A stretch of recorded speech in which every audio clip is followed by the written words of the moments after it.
Bonjour à tous et à toutes et Bonjour. bienvenue à notre webinaire qui aujourd'hui est fait en partenariat avec la société l'expertcomptable.com. Euh, Exactement. Comme toujours, nous allons attendre quelques instants, le temps que l'image, le son se stabilise et que l'ensemble des participants arrivent. Et en attendant, en effet, n'hésitez pas à nous dire bonjour dans le chat. Ça fait toujours plaisir et aussi valider que tout marche bien de votre côté, que vous nous entendez bien, que vous voyez bien la présentation surtout. Bonjour Bastien, bonjour Alain, Cynthia, ravi de vous voir. Bon, a priori, ça marche plutôt bien. Donc, nous allons commencer tranquillement. Donc, aujourd'hui, nous faisons ce webinaire ensemble avec Émilie Nodin. Qui va se présenter peut-être un petit peu plus tard, notamment car on a eu quelques questions qui étaient posées, enfin plusieurs questions à plusieurs reprises qui étaient posées sur cette partie plutôt juridique, administrative, quel statut à choisir, à quel moment. Et c'est vrai que ce n'est pas forcément le rôle de Antide et c'est toujours mieux d'être accompagné par des professionnels pour avoir des informations pertinentes. Et c'est pour ça nous avons décidé de faire ce webinaire en partenariat avec expertcomptable.com et avec Émilie qui va pouvoir vous expliquer tous ces éléments-là en détail. Donc, un peu plus concrètement, ce que nous allons voir aujourd'hui, plusieurs sujets. Donc, comment faire pour passer de la micro-entreprise à la société? Quel statut choisir?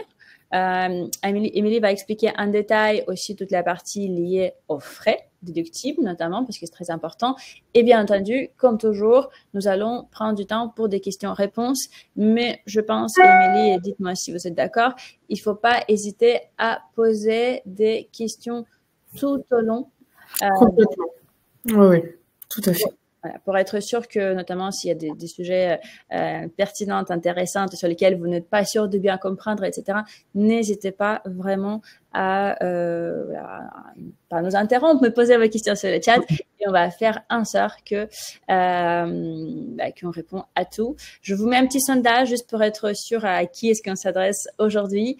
N'hésitez pas à répondre si vous souhaitez, pour que ça soit encore plus pertinent et ça permettra d'ajuster peut-être un petit peu le discours. Bonjour Rachel, bonjour Myriam, bonjour Isabelle, ravie de vous tous et toutes retrouver. Et je pense que je vais laisser la parole à Émilie, je vais vous laisser peut-être vous présenter et expliquer tous les éléments. Bien sûr, merci beaucoup. Et puis vraiment ravie de pouvoir animer ce webinaire en collaboration avec vous aujourd'hui et pour votre communauté.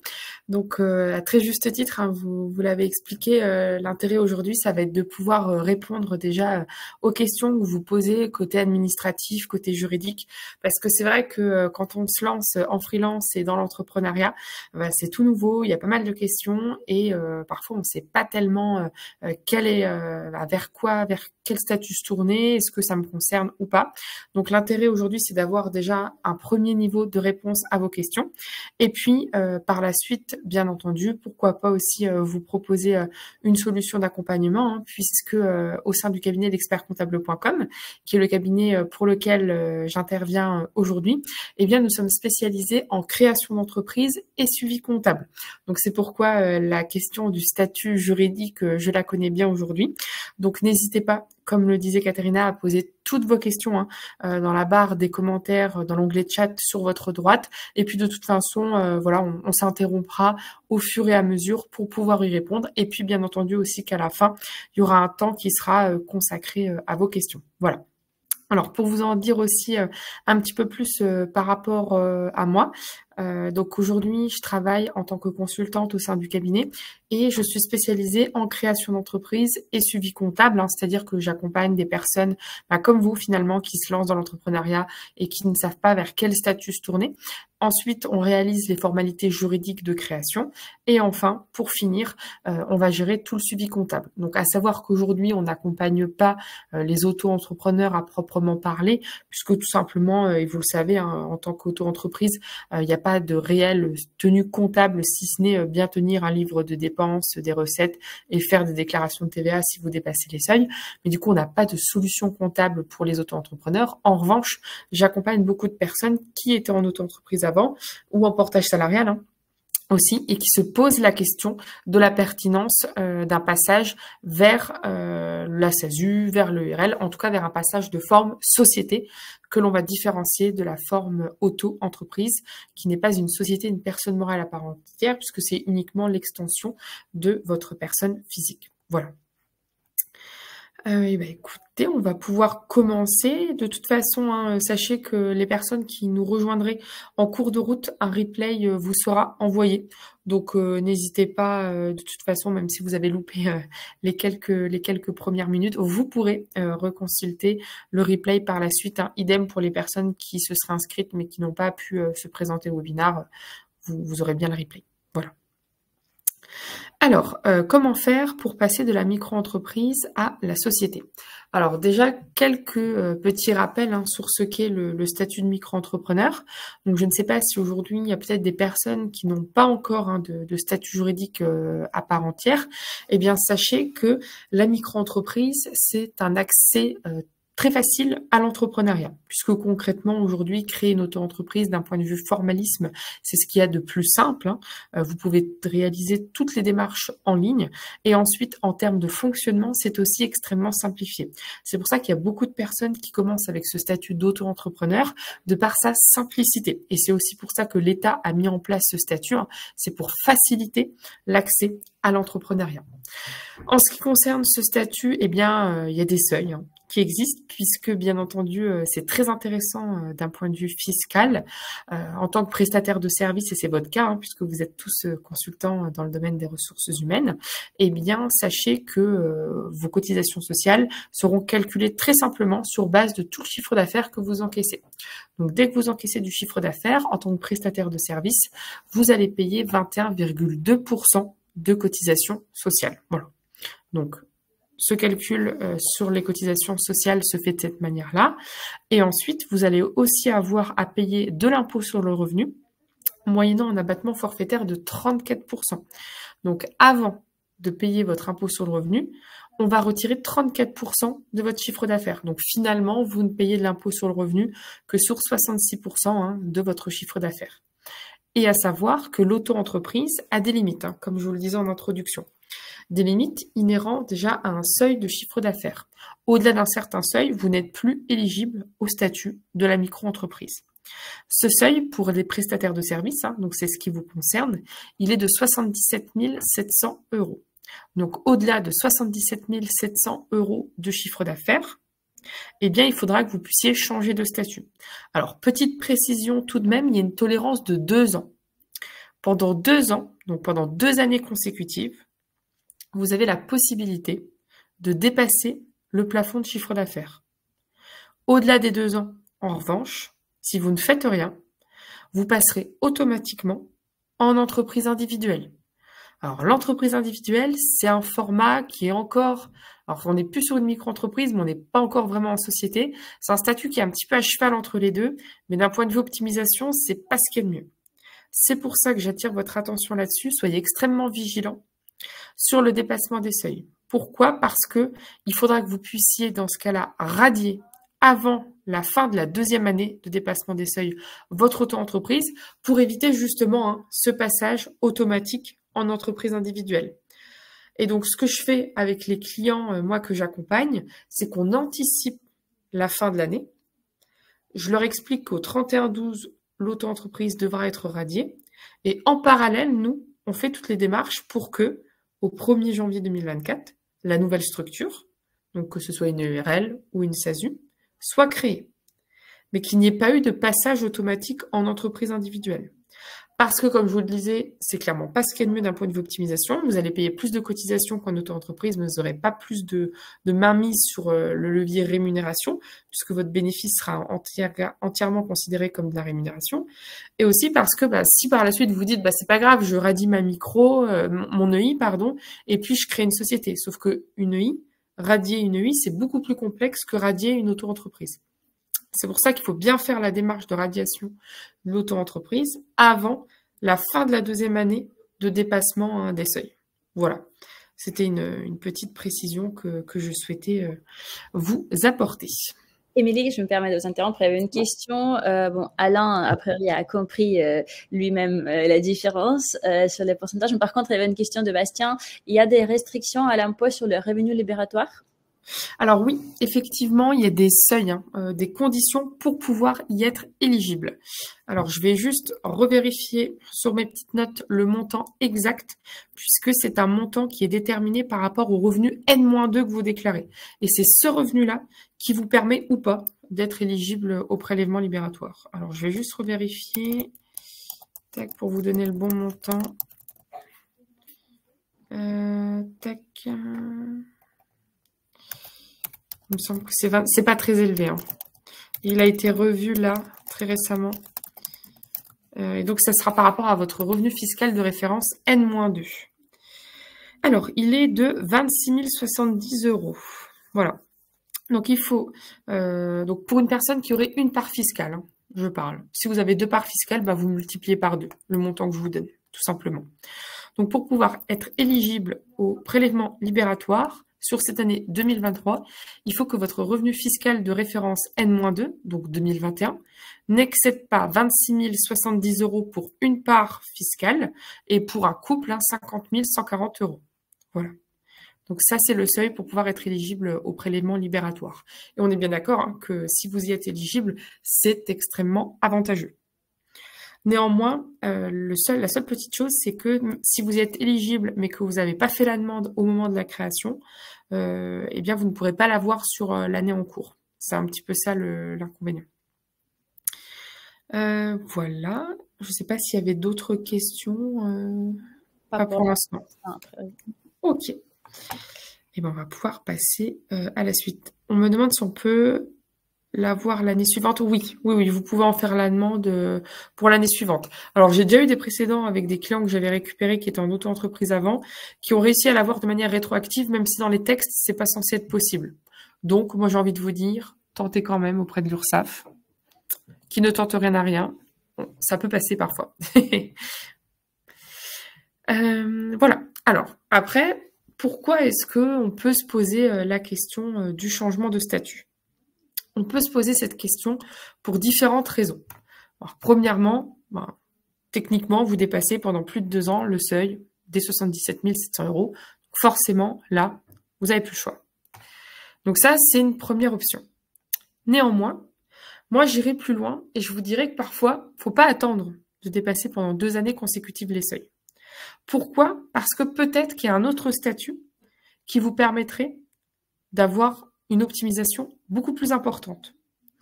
Pourquoi ? Parce que l'inconvénient de la micro-entreprise, comme je vous le disais, c'est que tout le chiffre d'affaires est ponctionné au niveau des cotisations sociales. Donc, vous allez payer des cotisations sociales sur tout ce que vous encaissez. Sauf que peut-être que dans le cadre de votre activité, vous allez avoir des frais de repas, des frais de déplacement. Si vous animez une formation, peut-être que vous allez devoir vous équiper avec une tablette ou ce genre de choses. Tous ces frais-là, l'inconvénient en micro-entreprise, c'est que vous ne pouvez pas les déduire de votre chiffre d'affaires. Donc, quand vous allez payer vos cotisations sociales, si on se remet sur la slide précédente, vous allez payer 21,2% sur du chiffre d'affaires, mais vous n'allez pas avoir tout dans votre poche. Donc, vous payez sur un montant que vous ne percevez pas vraiment. Parce qu'il y a une partie qui sert à payer vos charges courantes liées à votre activité. Donc, forcément, plus vous allez avoir de dépenses, et généralement, plus l'activité se développe et plus on en a. Donc, plus vous allez avoir de dépenses et plus la micro-entreprise peut se questionner. J'ai des clients, moi, qui se déplacent énormément parce qu'ils ont des activités commerciales où ils doivent prospecter, etc.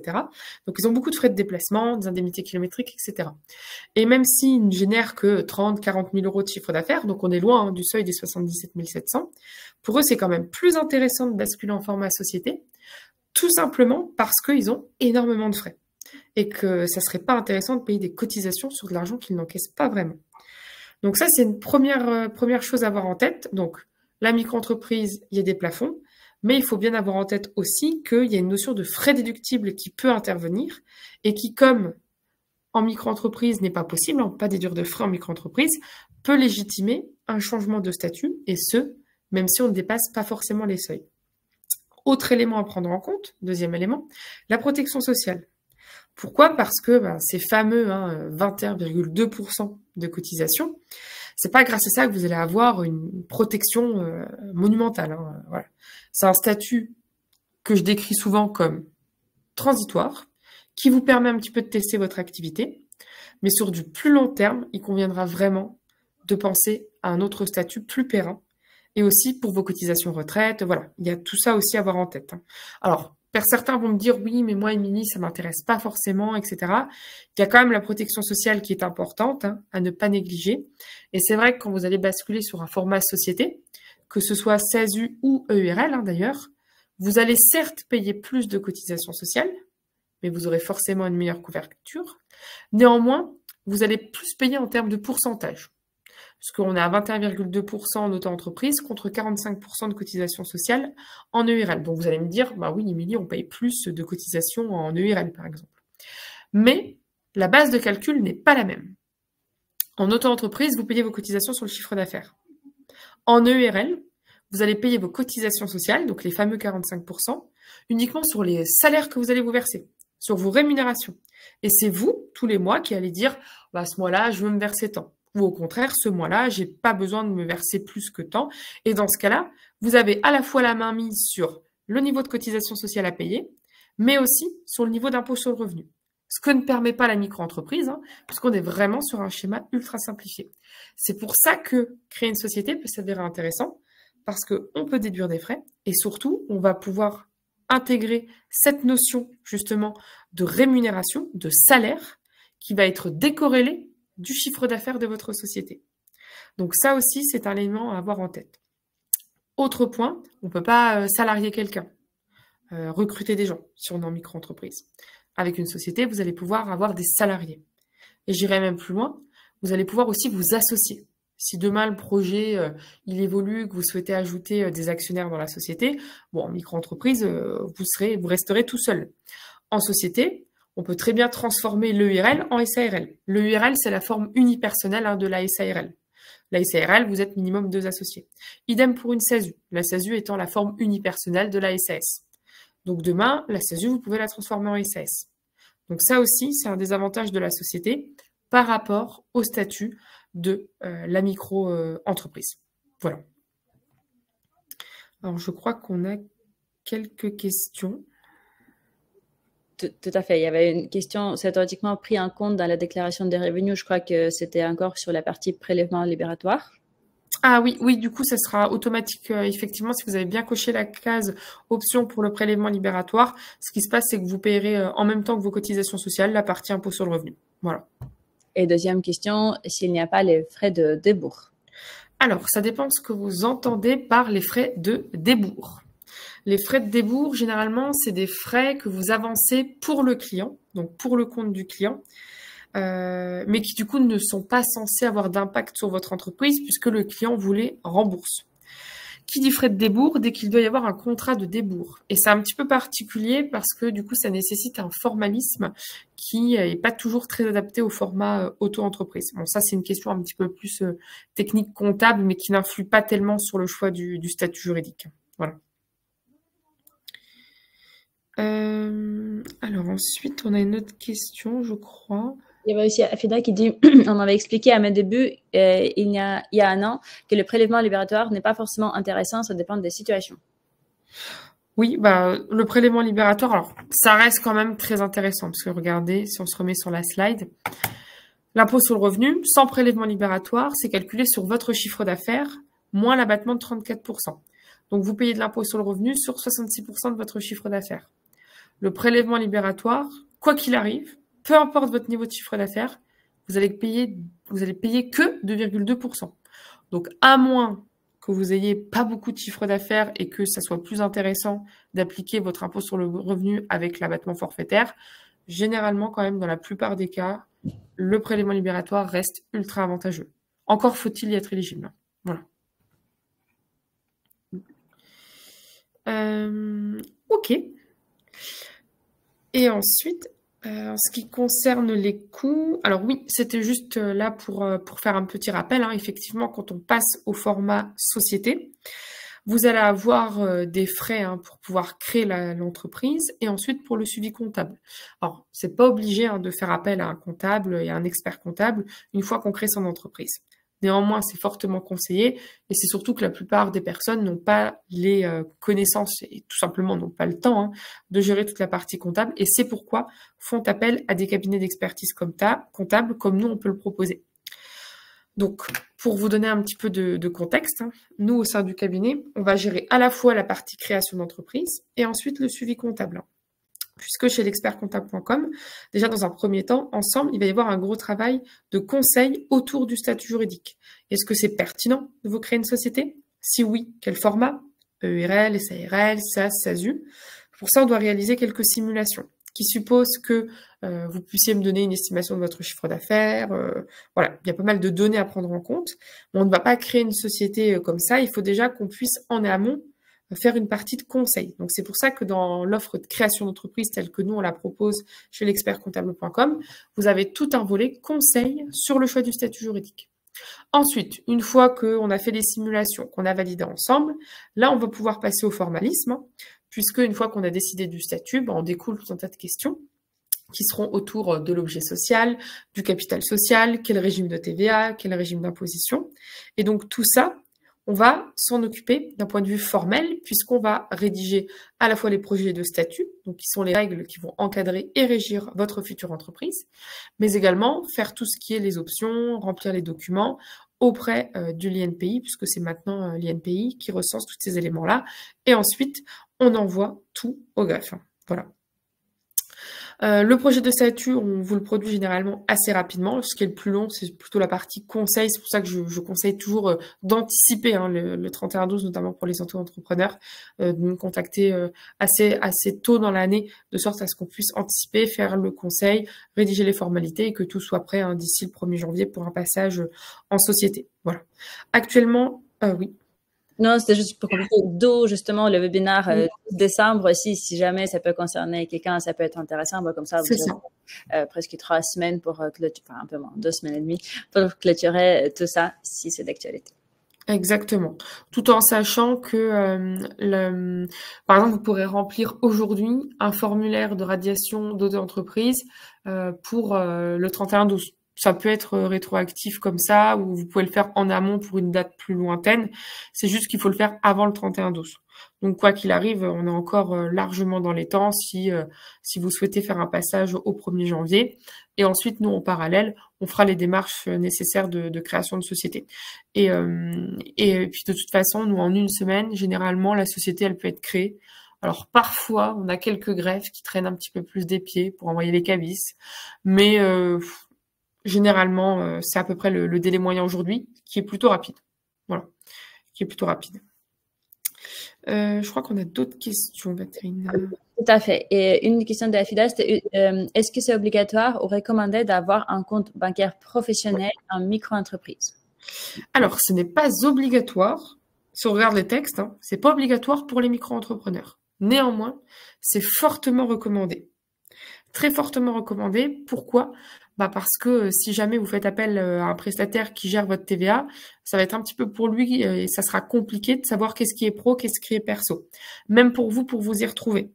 On recommande fortement, hein, l'utilisation d'un compte pro pour les micro-entrepreneurs. Alors même si c'est un compte à votre nom propre, hein, de toute façon ce sera un compte à votre nom propre, mais au moins que vous ayez un compte dédié pour l'activité professionnelle. C'est généralement plus conseillé pour éviter d'avoir des confusions entre ce qui pourrait être perso, ce qui pourrait être pro, etc. Même vous, hein, quand vous allez faire vos déclarations de chiffre d'affaires, que vous puissiez directement vous rendre sur ce compte pro-là, regarder tous les encaissements que vous avez eus et déclarer ce montant auprès de l'URSSAF. Voilà, ouais, de toute façon, c'est ce que tout le monde dit dans le chat, hein, un compte qui soit dédié à l'activité professionnelle. Tout à fait. Et il y avait aussi une question de Bastien. Pour passer un SASU URL, on peut le faire à autre moment de l'année que le 1er janvier ou pas? Ouais, on peut le faire à un autre moment de l'année que le 1er janvier. Néanmoins, si vous étiez en auto-entreprise avant, on va essayer de faire en sorte qu'il n'y ait pas de trou, entre guillemets. entre le moment où vous arrêtez l'auto-entreprise et la création de la société, pour que vous puissiez en réalité continuer de facturer votre client, etc. Que la latence et que le délai entre le passage de l'un vers l'autre soit le plus faible possible, pour que ce soit une continuité d'activité.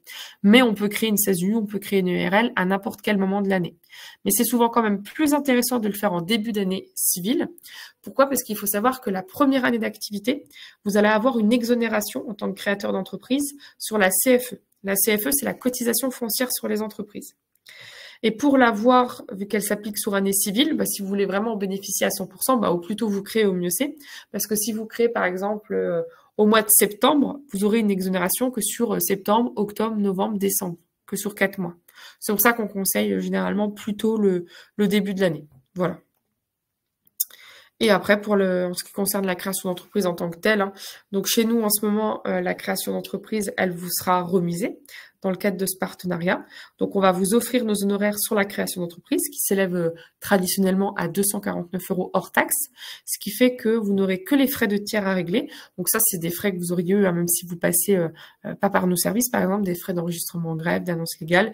Et il faut compter à peu près une enveloppe de 250 € hors taxe pour ces frais-là.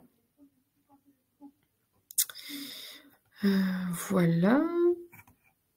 Anaïs me demande s'il y a des frais de fermeture et d'ouverture de société. Les frais d'ouverture, du coup, c'est ceux que je viens de vous donner. Donc, à savoir, voilà, les frais de tiers, greffe plus annonce légale. Ouais, c'est aux alentours de 200, 250 €. Ça dépend du statut juridique. Et en ce qui concerne, nous, nos honoraires, ils vous sont offerts. Et fermer une société, alors ça, c'est un petit peu plus cher, tout simplement parce qu'il faut procéder à une formalité de dissolution, liquidation, qui nécessite de faire un bilan, de faire des déclarations auprès du greffe. Et c'est une enveloppe d'un petit peu plus de 1 200 € qu'il faut prévoir quand on ferme une société. C'est un petit peu plus lourd que de fermer une auto-entreprise. Fermer une société, d'un point de vue administratif, il y a plus de choses à faire. Voilà.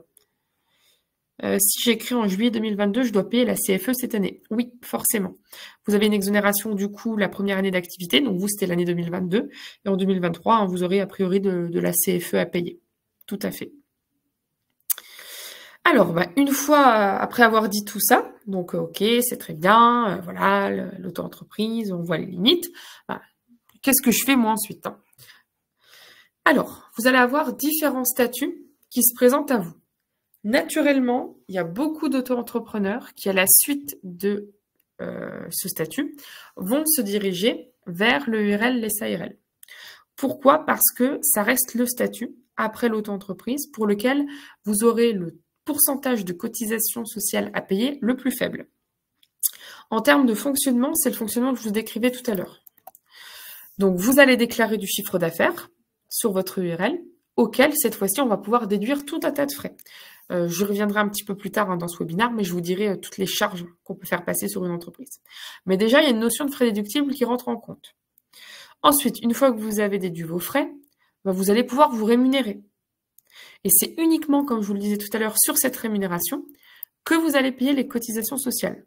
Donc, in fine, ce que moi, je m'aperçois souvent de ça avec mes clients, quand on fait les calculs, vous allez payer quasiment à peu près au niveau du montant pur. Le même montant que si vous étiez en auto-entreprise, mais avec une bien meilleure couverture. C'est juste que la base de calcul n'est pas la même. Puisqu'en micro-entreprise, on calcule sur base du chiffre d'affaires, là, on calcule sur base de la rémunération. Et en plus, il faut savoir que la rémunération et les cotisations sociales relatives à cette rémunération sont déduites de votre résultat fiscal, de votre bénéfice. Parce que le bénéfice, c'est votre chiffre d'affaires, moins vos dépenses, moins vos rémunérations, moins vos cotisations sociales. Et la société, elle paye de l'impôt sur son bénéfice. Sauf que si on s'arrange bien dans ce schéma-là, vous allez vous verser tout le bénéfice en rémunération, ce qui fait que vous aurez quasiment pas d'impôt société à payer. C'est en tout cas la stratégie que nous, on préconise pour nos clients qui sont sur des formes URL et SARL. C'est pas forcément de laisser de bénéfice sur la société. Pourquoi? Parce que ce bénéfice-là, si on le laisse sur l'entreprise, forcément, on paye de l'impôt société. Alors oui, après, il y a possibilité de se verser des dividendes. Néanmoins, en URL, c'est pas très intéressant parce que ça coûte assez cher de se verser des dividendes. Ce qui ne sera pas le cas de la SASU. Mais ça, on y reviendra un petit peu plus tard. En URL et SARL, vous allez TNS, donc travailleurs non salariés. Donc c'est toujours le même régime qu'en auto-entreprise, mais cette fois-ci avec une couverture qui est bien meilleure. Et sachez tout de même que ça reste encore un niveau de couverture qui est moins bien quand même que la SASU, mais parce qu'en SASU, vous le verrez, ça coûte encore plus cher de se rémunérer. Mais néanmoins, il y a quand même possibilité de mettre en place des contrats Madelin. Les contrats Madelin sont des contrats qui vous permettent de pallier un petit peu les déficiences de protection inhérents à votre statut de URL et SARL en tant que TNS et qui peuvent être prises en charge par votre société. Donc, il y a un double avantage en réalité. Autre avantage également, c'est que là, il n'y a pas de plafond au niveau du chiffre d'affaires. Vous pouvez générer autant de chiffre d'affaires que vous souhaitez. Votre patrimoine personnel sera protégé, à la différence de l'auto-entreprise, où il y a juste une protection sur l'habitation principale en auto-entreprise. Et là, vous aurez besoin a priori d'un comptable, d'un expert comptable, puisque c'est vrai que il y a toute une comptabilité avec des amortissements, si vous rentrez des immobilisations à l'actif de votre entreprise à réaliser. Et donc, c'est pour ça que la plupart des entrepreneurs font appel à un cabinet d'expertise comptable pour les accompagner en la matière. Voilà. Donc là, je vous ai juste récapitulé un petit peu quels sont les pour et les contre de ce statut. Donc dans les avantages, je vous ai remis la protection du patrimoine, le coût des cotisations sociales qui reste quand même moins élevé qu'en SASU et ça on va le voir juste après. Les inconvénients, comme je vous le disais, c'est que les dividendes ne sont pas tellement intéressantes, mais bon, dans ce schéma-là, si on arbitre bien, on met tout en rémunération, on laisse pas de dividendes, on paye pas d'impôt société. Donc c'est quand même plutôt intéressant. Et puis, ça va convenir donc essentiellement à des personnes, notamment qui vont avoir besoin de se rémunérer et d'avoir un salaire mensuel assez conséquent chaque mois.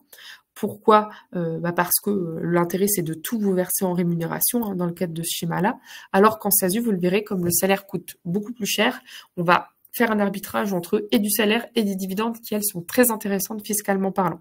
Mais qui dit dividende dit que vous allez aussi laisser de l'argent sur la société et mettre en place de l'impôt société. Donc là, on n'est pas dans ce schéma-là. Là, on va être plutôt dans un schéma où on maximise la rémunération nette mensuelle. Et ensuite, pourquoi est-ce que ça serait pas optimal en fin de carrière? Tout simplement, c'est parce que, comme je vous le disais, le statut de URL et SARL, il faut mettre en place notamment aussi une prévoyance. Et plus on approche de l'âge de la retraite, plus la prévoyance peut vous coûter cher. Ou alors, des personnes qui auraient des soucis de santé ou des ALD, notamment, les prévoyances, vous passerez pas les questionnaires de santé. C'est pourquoi, généralement, dans ce cas-là, on vous conseille tout de suite un statut d'assimilé salarié qu'on va voir juste ici. Pourquoi? Parce que en SASU, vous vous rapprochez du statut du salarié, qui est un statut très protecteur. Alors, l'avantage, c'est que oui, vous allez avoir une bien meilleure protection. L'inconvénient, parce que forcément les avantages de l'un font aussi les inconvénients de l'autre, c'est que vous allez avoir un pourcentage de cotisation à payer qui est bien plus élevé qu'en URL et SARL. Là, vous êtes plutôt de l'ordre de 75%, mais vous aurez aussi une excellente couverture. Ça se rapproche du salarié.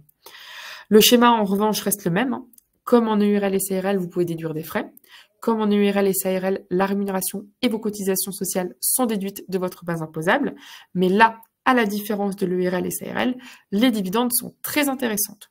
Donc la stratégie qu'on va mettre en place, ça va être un minimum de salaire pour valider vos cotisations retraite, assurer un minimum de couverture, et en fin d'année, laisser du bénéfice, quitte à payer un petit peu d'impôt société, mais pour pouvoir se verser un complément de revenu par le biais de dividendes. Pour vous donner un exemple, les dividendes en URL et SARL, c'est des cotisations sociales de l'ordre de 45% plus de l'impôt sur le revenu. En SAS-SASU, c'est 30% de flat tax, impôt sur le revenu compris. Donc c'est pour ça que c'est beaucoup plus intéressant. Et donc nous, on conseille toujours, on met en place un arbitrage avec nos clients entre du salaire et des dividendes.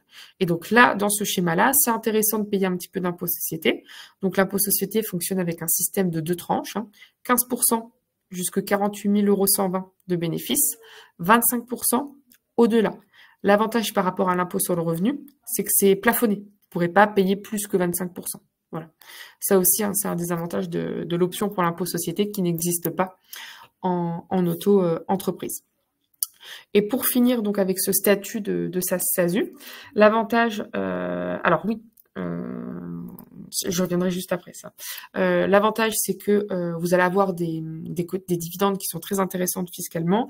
Et l'inconvénient, c'est que forcément, quand vous versez du salaire, ça va vous coûter un petit peu plus cher. Néanmoins, ce format de SAS-SASU peut être adapté si dans un premier temps, vous n'avez pas besoin de vous sortir du salaire. Pourquoi? Parce qu'en SAS-SASU, si vous ne vous versez pas de salaire, vous ne payerez pas de cotisation sociale. Alors qu'en URL et SARL, il y a toujours un minimum forfaitaire à payer. entre 0 et 10 000 euros de rémunération en ERL et SARL, vous avez à peu près 1 500 à 3 000 euros de cotisation. C'est un montant forfaitaire, peu importe que vous versiez de la rémunération ou pas. Et donc, je sais, moi, par exemple, j'ai des clients qui, dans un premier temps, vont pas verser de salaire parce qu'ils ont des indemnités de la part du Pôle emploi. Eh bien, on leur conseille plutôt des schémas de type SAS-SASU pour que les premières années, tant qu'ils ont le Pôle emploi, ils se versent pas de salaire. La société, comme ça, fait son petit bout de chemin. Pas de salaire, pas de charge sociale, mais par contre, le jour où le Pôle emploi s'arrête, on se verse tout en dividendes, qui elles sont très intéressantes fiscalement. Et après, pourquoi pas, on peut transformer en EURL les SARL. Hein. Parce que c'est pas parce qu'aujourd'hui on vous crée une SASU que demain on ne pourra pas transformer la structure vers un autre statut. Donc ce statut peut convenir à des personnes qui n'ont pas besoin de se verser un salaire dans l'immédiat, parce qu'elles sont inscrites à Pôle emploi, ou alors parce que tout simplement, elles ont un emploi salarié en parallèle. Et donc, dans ce cas-là, on va utiliser la SAS-SASU uniquement pour des rémunérations sous forme de dividendes. Ou alors, ça peut être aussi optimal à l'approche de la retraite, hein, puisqu'à la retraite, on n'a plus besoin de se verser de salaire, hein, puisqu'on a cotisé suffisamment et assez longtemps. Donc, on va uniquement miser idem sur des dividendes. Et un statut très adapté, je vous le disais juste avant, hein, pour des personnes qui ont des soucis de santé, parce que c'est un statut protecteur lié au fait que vous serez assimilé salarié. Voilà. Donc, en résumé, la micro-entreprise, ça va être plutôt un statut, dans un premier temps, transitoire pour tester un petit peu son activité, mais qui n'est pas forcément périn, donc sur du plus long terme. Il y a un seuil de chiffre d'affaires à avoir en tête.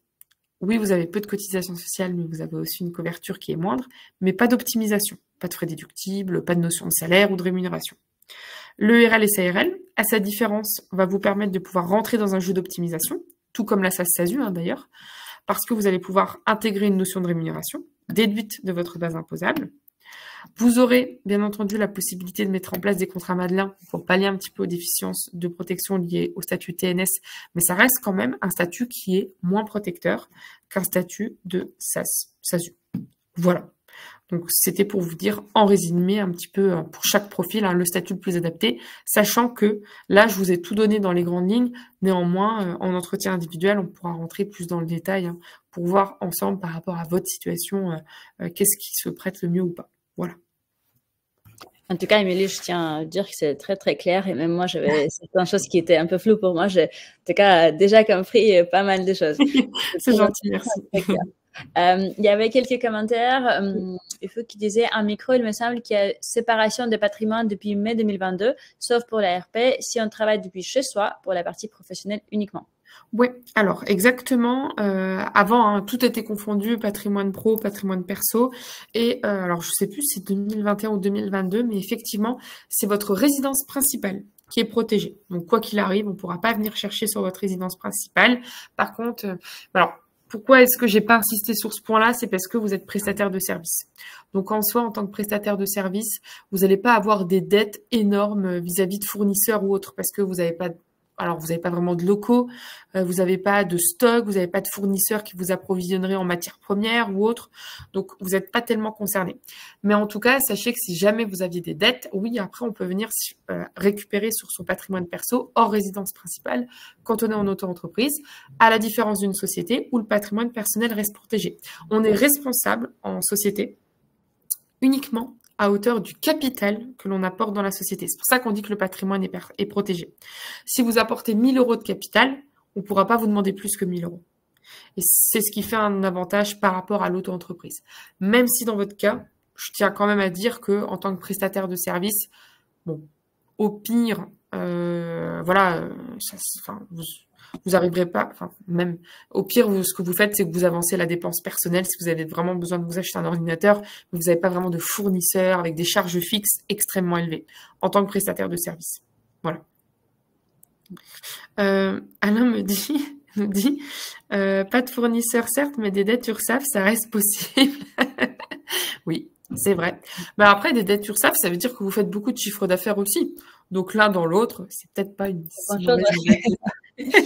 On avait aussi une question de Coralie. Est-ce qu'il serait possible de nous envoyer la totalité du PowerPoint par mail pour souvenir? Si c'est OK pour Émilie. Bien sûr, pas de problème. Ça sera fait. Après, il y aura toujours le replay, donc qui sera consultable. Et on va mettre aussi le webinaire, je pense, sur YouTube. Comme ça, vous allez pouvoir le reconsulter. Super. Oui, vous pourrez la transmettre format PDF, hein, pas de problème. Ça marche. Il y a une question de Jocelyn aussi. Selon vous, quel est le minimum requis de chiffre d'affaires pour basculer société? Très bonne question. Mais à laquelle je vais faire un petit peu une réponse entre deux. Il y a la théorie qui dit que, bon, bah voilà, il y a un seuil, il est de 77 700, et c'est vrai que quand on commence à avoisiner ces seuils-là, l'inconvénient, c'est que vous allez payer toujours plus de cotisations sociales, mais vous n'aurez pas forcément une meilleure couverture. Donc, et puis au-delà de 77 700, les impôts, quand même, ça commence à faire beaucoup, hein, parce qu'on les connaît, hein, les tranches d'impôt sur le revenu, c'est croissant. Alors que l'avantage avec l'impôt société, c'est comme je vous dis, vous êtes plafonné à 25% quoi qu'il arrive. Donc, il y a ce seuil à avoir en tête. Généralement, on peut se poser la question du statut quand même quand on commence à avoisiner les 50 000, 60 000 euros de chiffre d'affaires. Avant 40 000, 30 000 euros, je trouve que c'est encore un peu prématuré. Sauf si vous avez beaucoup de frais, si vous avez beaucoup de dépenses, parce que du coup, vous ne pourrez pas déduire ces dépenses-là de votre chiffre d'affaires. Bon, c'est pour vous donner des indicateurs. Alors après, on peut rentrer plus en détail dans des simulations, hein, mais bon, je dirais qu'à partir de 50 000, 60 000 euros de chiffre d'affaires, on va dire cas général, on peut se poser la question d'un changement de statut. En tout cas, ça devient pertinent de faire des simulations. Voilà. Eh ben, écoutez, on va passer à la suite. Les frais déductibles. Alors oui, j'ai fait que de vous dire que maintenant, c'est super, en société, on peut déduire des frais. Mais bah, qu'est-ce qui se cache derrière ces frais? Petit rappel déjà, pour qu'une charge soit considérée déductible sur votre entreprise, il faut qu'elle soit engagée dans le cadre de votre activité professionnelle. C'est-à-dire qu'il doit y avoir un intérêt dans le cadre de votre activité pro. Donc, si elle est engagée dans l'intérêt de votre entreprise, forcément, ça doit être lié à votre activité professionnelle. Je prends un exemple. Vous réalisez une formation ou non, autre exemple, dans le cadre de votre activité, vous avez besoin de vous rendre chez un client et d'y dispenser une formation pour des salariés de cette entreprise. Donc forcément, pour vous déplacer, vous allez peut-être prendre le train. Ensuite, quand vous allez arriver sur place, vous allez devoir vous restaurer le midi. Et peut-être également qu'en amont, vous aurez dû préparer des slides ou des choses comme ça. Et donc, vous avez besoin de la suite Microsoft ou Office. Voilà.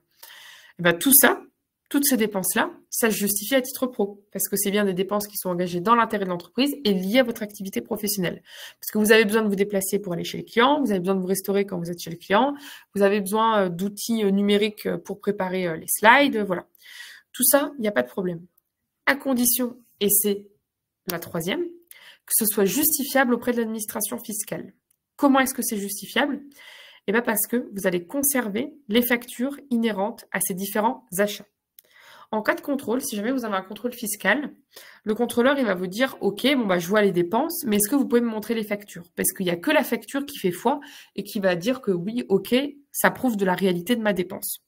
À titre d'exemple, nous, nos clients, on va leur proposer de faire un stockage dématérialisé, leur justificatif. On fonctionne avec un logiciel qui s'appelle Time et qui, au quotidien, vous permet... Alors, c'est un logiciel qui est disponible en version web, mais aussi en version mobile. Hein. Donc, moi, mes clients, quand ils sont en déplacement, hop, ils prennent en photo leur ticket de restaurant, c'est enregistré dans Time, comme ça, vous n'avez même pas besoin de conserver les originaux papier. Parce que c'est vrai que sinon, il faut conserver les originaux papier en cas de contrôle fiscal. Alors, vous avez des logiciels comme Time. Alors oui, Time AE existe. Oui, oui, complètement, Jocelyn, je vois votre commentaire. Time pour les auto-entrepreneurs existe également. Donc, nous, on met à disposition de nos clients une version un petit peu plus poussée, hein, qui est adaptée pour des formats sociétés. Vous avez à la fois accès à Time Invoice côté émission des factures, des devis, mais aussi à Time côté compte professionnel et archivage de vos notes de frais. Mais oui, ça fonctionne également. Mais le gros intérêt de ces logiciels-là, c'est que c'est justifiable auprès de l'administration fiscale, puisque en cas de contrôle, ça a une valeur probante. Tous les outils, ils vous permettent d'avoir la valeur probante qui est apposée, et donc nous, on leur sort tous les justificatifs. Voilà. Donc bien penser à ces trois conditions pour qu'une charge soit déductible.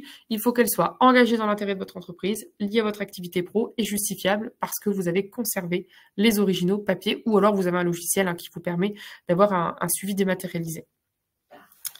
Et ensuite, en ce qui concerne la philosophie qu'il faut adopter avec les frais déductibles et que je répète souvent à mes clients, c'est qu'on peut faire passer pas mal de frais sur la société à condition de rester raisonnable. Voilà, il faut toujours avoir en tête une logique de raisonnabilité. Il ne faut pas que les montants soient excessifs. Il faut faire preuve de raisonnabilité et de proportionnalité, notamment par rapport au chiffre d'affaires.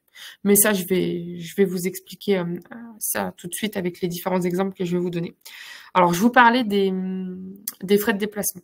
Donc, ben voilà, tout ce qui va être avion, train, si vous avez besoin de vous déplacer chez le client, bien entendu. Si vous avez besoin, de vous déplacer pour prospecter, également. Par contre, les billets d'avion le week-end pour aller visiter la famille dans le sud de la France, ça, c'est pas possible. Voilà. Il faut toujours bien faire une distinction entre le pro et le perso. C'est très important pour qu'en cas de contrôle fiscal, vous puissiez montrer patte blanche et que vous puissiez justifier de l'intégralité des déplacements. Matériel informatique, équipement logiciel. Bon, ça, en tant que consultant, ça se justifie tout à fait. Téléphone, logiciel, voilà. Ensuite, à domicile, vous avez aussi la possibilité d'aménager un espace de bureau. Donc, j'ai pas mal de clients, moi, qui sont en EURL ou en SASU, qui vont aménager chez eux un petit espace de travail. Donc, ils vont acheter un bureau, une lampe de travail, un bureau spécifique. Voilà. Donc, tout ça, il y a pas de souci. Également, vous pouvez louer des espaces de coworking. C'est considéré comme une dépense professionnelle qui se justifie. Si également vous mettez en place après, je sais pas, un site internet pour faire de la com, ou alors vous souhaitez prospecter sur LinkedIn, vous avez besoin d'un abonnement LinkedIn Premium, ça aussi, ça peut passer en frais sur votre entreprise. Idem si dans le cadre de votre montée en compétences, vous souhaitez vous former sur différents sujets, c'est aussi compatible avec les frais déductibles. Et en plus, petit tips, sachez que si vous faites des formations, ça vous donne droit à un crédit d'impôt de 25% sur la société. Donc c'est vraiment très intéressant. Et enfin, si vous avez besoin d'acheter des matières premières nécessaires à l'accomplissement de vos missions, des stylos, des feuilles, des choses comme ça aussi, bien entendu, que c'est envisageable. Mais toujours pareil, il faut que ça reste raisonnable. On peut pas être sur des activités où vous allez avoir 60% de votre chiffre d'affaires sur des frais. Ça sera un petit peu étrange dans le cadre de vos activités où ça reste de la prestation de service, où il n'y a pas d'achat de matières premières, de stock ou de choses comme ça. Voilà. Et il y avait juste quelques commentaires. Donc, les abonnements en CVT avec LinkedIn aussi. Donc, oui, ça, Émilie l'a mentionné. FIDI qui dit, peut-on déduire les frais en micro-entreprise? Il me semble que non. Non, du coup, oui, pas possible. Ouais, c'est ça. Et est-ce que les frais peuvent être pris en charge rétroactivement? Alors, oui, mais il y a des règles à respecter. À partir du moment où on va créer la société, on peut venir rattraper de manière rétroactive des frais au-delà jusqu'à 6 mois. Au-delà de 6 mois, c'est difficilement justifiable auprès de l'administration. Et autre chose, ça doit être des frais qui justifient dans le cadre de votre activité, de type matériel informatique, formation. Mais par exemple, on ne pourra pas rattraper comme ça des frais alors je sais pas, ça peut être des indemnités kilométriques, des choses comme ça, ce sera pas possible parce que du coup on peut dire que ouais, mais ces trajets-là, l'entreprise elle n'existait pas vraiment. Donc oui, c'est possible, mais ça va dépendre et de la date parce qu'on peut pas dépasser 6 mois et de la typologie. Ça va être plutôt des frais qui vont être considérés comme de l'investissement, qui sont nécessaires au développement futur de l'activité. Donc vraiment de l'achat de matériel, l'achat de logiciels, des formations, mais pas tellement des frais de déplacement ou ce genre de choses. Voilà. Donc ça, après, ça va plutôt avoir au cas par cas avec son comptable. Voilà, je ne sais pas s'il y avait d'autres questions. Normalement, non, on est à jour. Ok, super. Voilà, c'était à peu près tout par rapport à cette présentation. Donc, alors n'hésitez pas si vous avez d'autres questions à les poser dans le chat. Pour conclure, donc je vous ai présenté l'offre de création d'entreprise. Vous dire également qu'on propose aussi en conséquence le suivi comptable parce que voilà, tous ces frais-là nécessitent de faire des catégorisations. Si la dépense elle est supérieure à 500 €, il faut faire un amortissement parce que votre bien va rentrer à l'actif de votre entreprise. Bon, tout ça c'est du jargon un petit peu comptable, mais qui du coup nécessite quand même une tenue bien spécifique qu'on vous propose de nous déléguer. Donc, on va s'occuper de tout. Si vous faites appel à nos services, nous, on est vraiment sur une délégation à 100% de votre comptabilité via l'utilisation des applications Time dont je vous parlais juste en amont. Pour la comptabilité, on a 99 € hors taxe par mois. On vous fait toute la compta. Vous avez un conseiller qui vous est dédié. Hein, ça peut être moi ou l'un de mes collègues d'ailleurs. L'avantage, c'est qu'on est spécialisé dans l'accompagnement des prestataires de services et des consultants. On n'accompagne que cette typologie d'activité parce qu'on a fait le choix de Time, parce que derrière, on souhaite aussi pouvoir proposer du conseil qui soit plus poussé à nos clients. Et Time, aujourd'hui, nous fait gagner énormément de temps d'un point de vue saisie comptable. Tant qu'on peut se dégager avec vous pour passer plus du temps qui a plus forte valeur ajoutée sur du conseil, de l'accompagnement, de l'optimisation, ce genre de choses. Hein. Voilà. Donc, on est à 99 € hors taxe par mois pour la tenue comptable avec un supplément de 149 €. C'est uniquement pour la production d'un document que l'on appelle le juridique annuel, qui est globalement le document où on fait l'affectation des résultats. Vous savez, je vous disais qu'au moment de la clôture des comptes, vous pouvez vous verser des dividendes, et ben c'est ce document-là. Qui est facturé 149 € hors taxe. Et ce que je vais faire également, c'est que je vais vous mettre dans l'onglet chat, hop, mon lien Calendly. Comme ça, si vous souhaitez prendre rendez-vous parce que vous souhaitez passer en société, eh ben vous pourrez le faire directement via ce lien-là qui est connecté à mon agenda Google. Comme ça, vous aurez les différents créneaux qui vous seront proposés. Voilà. Ah, vous avez le micro coupé. En effet, je suis tellement contente d'avoir les questions de Jocelyn que j'ai oublié de mettre mon micro. Donc, du coup, bonne question. Est-ce que le service comptabilité est déductible aussi? Eh bien oui, très bonne question. Et oui. C'est déductible, idem que les honoraires pour la banque, etc. Tout ça, c'est comptabilisé comme de la charge qui se justifie, qui est dans l'intérêt de l'entreprise. Vous aurez bien nos petites factures pour justifier en cas de contrôle. Donc, pas de problème. En effet. Donc, c'est très, très intéressant. Est-ce que j'avais juste aussi une petite question. Donc, pour les consultants qui sont par contre à l'étranger, ils ne vont pas pouvoir bénéficier de votre accompagnement. Il faut être résident français. Oui, exactement. Tout simplement parce que au niveau de leur impôt personnel, ça va être un petit peu plus complexe à gérer, et notamment la fiscalité sur les dividendes. Hein. Faut savoir que si on se verse des dividendes, c'est considéré comme des revenus de capitaux mobiliers. Ces revenus-là, si vous êtes résident fiscal français, c'est les 30%, la flat tax qui s'applique comme je vous l'ai présenté en SASU. Mais si vous n'êtes pas résident fiscal en France, les revenus de capitaux mobiliers sont taxés différemment en fonction des conventions qui ont été passées entre la France et chacun des pays. Du coup, c'est un petit peu plus complexe, et donc c'est pour ça que nous, malheureusement, on prend que des personnes qui sont résidentes fiscales en France, hein, puisqu'on on connaît pas toutes les subtilités de chacune des conventions. Voilà. Ok, très clair. Et il y a aussi une question de Coralie sur les mutuelles et des prévoyances d'entreprise aussi. C'est sont déductibles. Ah oui, c'est déductible, bien entendu. Oui, tout à fait. Et il y a une question de Bastien. Chez vous, est-ce qu'on a un conseiller dédié ou vous fonctionnez en plateforme avec des conseillers qui n'ont pas de portefeuille client? Si, on a bien des conseillers dédiés. Hein. Donc nous, pour vous donner un petit peu de contexte, on a nos locaux qui sont situés à Nancy et Épinal, dans le Grand Est. Et donc, on est répartis les équipes comptables de cette manière-là. Et chaque conseiller a son propre portefeuille de clients. Donc, moi, j'ai mes propres clients. Ma collègue qui est Laurine, là, par exemple, que je vois juste là-bas dans l'open space, elle a ses clients. Voilà. Chaque personne a vraiment ses propres clients pour que alors déjà, nous, en termes de suivi, c'est quand même beaucoup plus simple. Et en termes de relations clients, ça n'a rien à voir. Hein. Quand on a nos clients, voilà, on a l'habitude, on fonctionne comme ça. Moi, j'ai des clients, ça fait plusieurs années que je les accompagne. Aujourd'hui, on a des automatismes qui se sont créés. Et même en termes de retour client, c'est quand même beaucoup plus simple quand vous avez un interlocuteur qui a tout l'historique sur votre société.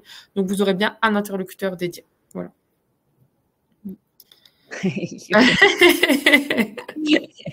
On est d'accord, Jocelyn.